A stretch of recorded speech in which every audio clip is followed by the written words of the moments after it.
Acknowledgement is allowing yourself to feel the full truth about yourself and your story.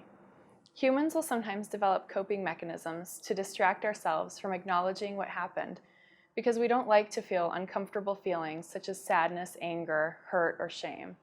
This is a normal and adaptive survival technique that everyone uses at some point in their lives.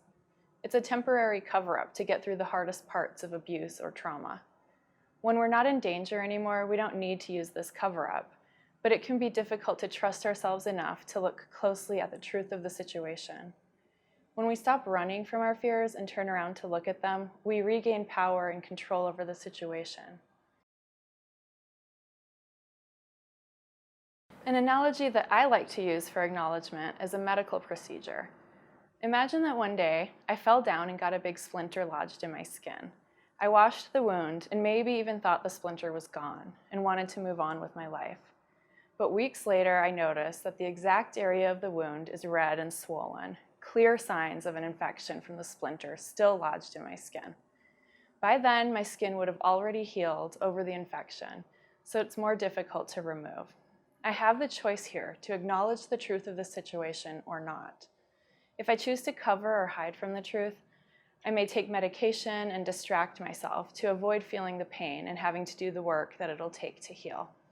This may feel like a reasonable short-term solution, but in the long run, the infection could get worse and make my life more difficult. I will need to open my eyes and understand that ignoring the wound or wishing it away will not work.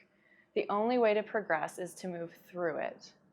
If I choose to acknowledge the infection, I will have to feel the pain of the infection and understand that there are steps to be taken to heal from this.